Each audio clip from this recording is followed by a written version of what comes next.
On the 10th of January 2008, I made a video revealing that Barack Obama is an Illuminati and a Zionist. On this video, I predicted that Barack Obama is going to become the next president, and I explained why the Illuminati have chosen Barack Obama to become the next president of the United States. But I made that video a very long time ago, and much has taken place since. The same tactics that I explained, such as reverse psychology, have been used to a much greater extent since January.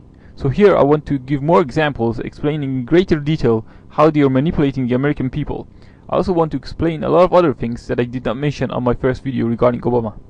First thing I want to explain is regarding the writings at the beginning of the Barack Obama is a Zionist Illuminati video.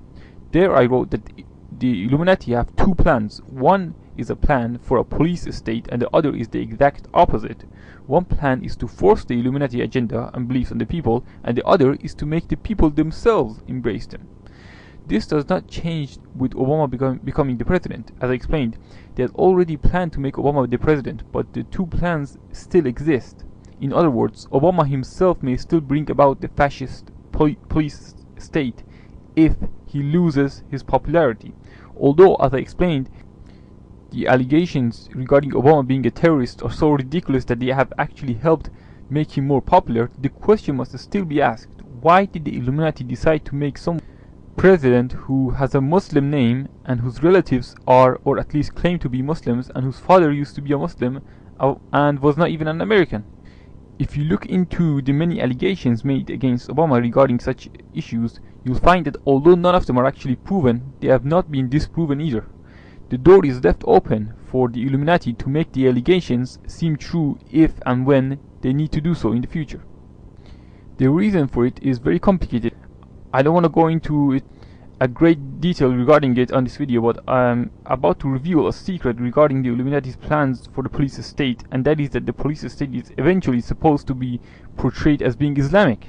The plan is to have a police state, and when people oppose it and rise against it, which virtually everyone would almost certainly do, the police state would then claim to have been Islamic all along, and they were Muslims who were secretly trying to take over the USA.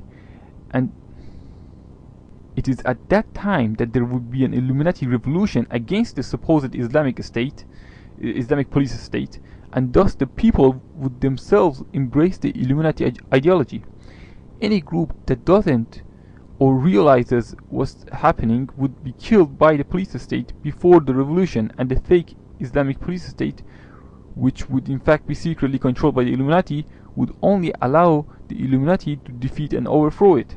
And thus the people of America would oppose anything Islamic and would accept the previous Illuminati ideology due to it being the opposite of the Islamic ideology. This hatred of Islam would of course then encourage America to continue the wars in the Middle East for decades to come. As I explained on the other video, Obama is supposed to come and put an end to the police state which Bush and the neocons have been trying to create. However, I'm revealing now that if Obama fails to become more popular, or at least remain as popular as he is, he would not do this. He would not expose Bush as a secret Muslim. Yes, that's right. They planned to say that Bush was a secret Muslim who allowed and helped Muslims to carry out the 9/11 attacks. Obama is supposed to expose this supposed secret unless he fails to make the satanic Illuminati ideology popular, in which case he himself would be portrayed as the secret Muslim. It also depends on the people. This is why in this election the Illuminati tried hard to actually make Obama popular rather than just steal the elections, which they can easily do. Right now the Illuminati want to see how many people would vote for Obama. They want to see how popular he is. This time the votes actually count. Anyway, what Obama does would depend almost entirely on his popularity. He would either save America from the orchestrated financial crisis, expose Bush as a secret Muslim who allowed the 9/11 attacks to take place, stop the war in Iraq, destroy or greatly weaken Al-Qaeda in Afghanistan and Pakistan, make America far more liberal, less religious, and introduce some socialist laws and policies, or he would do the opposite, make the economy worse, at least for the American people, stop both the war in Afghanistan and Iraq, and then be supposedly exposed as a secret Muslim, maybe along with Bush, and enforce Islamic laws in the US and establish or try to establish a police state, followed by what I explained earlier. So how do we stop these plans? The way to stop them is to expose them and tell as many people as possible. The more people know, the less likely it is that their plans would work. Let me add that most, if not all, other candidates like Hillary Clinton, Rudy Giuliani, Mitt Romney and others are also Illuminati, and that all of these wanted Obama to win. I wrote about this on the comment section of the Obama is an Illuminati video. Hillary Clinton was not really competing with Obama, and nor is John McCain and Palin. They wanted to lose because they are all on the same team and their masters have decided that Obama must win. All that Clinton, Giuliani, McCain and Palin were doing was acting. On the same day the dueling ads debuted, three of Clinton's advisors seemed to help Obama's cause during a conference call with the media. And someone had the temerity to ask about her foreign policy experience. And for 5 seconds, none of her advisors had anything to say. Hey, it's John Nickerson from Slate. What foreign policy moment would you point us to in Hillary's career where she's been tested by crisis?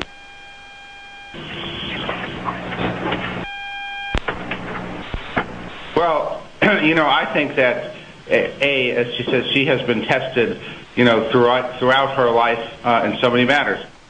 Her advisors did not name one foreign policy crisis. And as the New York Times reported last year, as First Lady, Senator Clinton had no security clearance, no access to National Security Council meetings or the president's daily intelligence briefing, little involvement in 90s crises such as Somalia, Haiti, Rwanda, the U.S. Embassy bombings, or the U.S. bombing of Afghanistan and Sudan. I guess that's why they say John McCain, mixed same as Bush.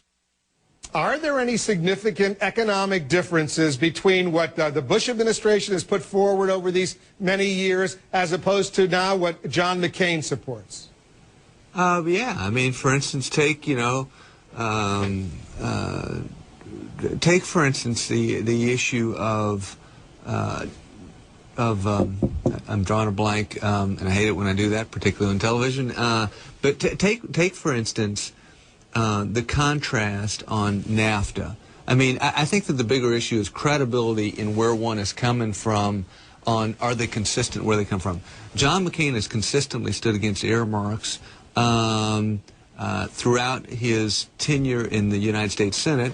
Regrettably, the president has not been exactly busy with the veto pen on earmarks. I mean, there's just one contrast alone. It's particularly But let me get back to what you raised the issue of NAFTA. I don't see, he's a huge supporter of free trade, John McCain. The Bush administration supports free trade. I don't see a big difference between the two of them on NAFTA. I was going to go to a point. I was going to go to a point which is what you'd want is consistency with regard to that position. What I think is more relevant is Obama had said during the primary process, we've got to go ahead and redraw NAFTA, and now his comments have been much more tepid post-primary about, well, right, maybe... that's a major difference between Obama and the president, but as far as NAFTA is concerned, McCain and Bush are on the same page. They are, for free trade. Unbelievable, huh? But in case you think this was just the case with their campaigners and supporters on TV, let's look at Hillary and McCain themselves. And I'm ashamed of you, Hillary, for voting for it. You're not going to get another shot at this. Senator Clinton, I want to give you a chance to respond. Why do you and the president have such a hyper-partisan view of politics? Let me ask you about health care, because you did come up with a new plan. Your husband received $800,000 for 4 speaking engagements, ostensibly in support of the trade deal, or by a group that supports the trade deal. You've given your own money to your campaign. Is that a conflict of interest? I mean, and how many angels dance on the head of a pin? I have really nothing to. I mean, how do you answer that? There was supposed to be some kind of a greeting ceremony at the airport, but instead we just ran with our heads down to get into the vehicles to get to our base. This is the greeting ceremony at the airport that Clinton claims never happened. Washington Post quote, a review of nearly 100 news accounts of her visit shows that not a single newspaper or television station reported any security threat to the First Lady. I mean,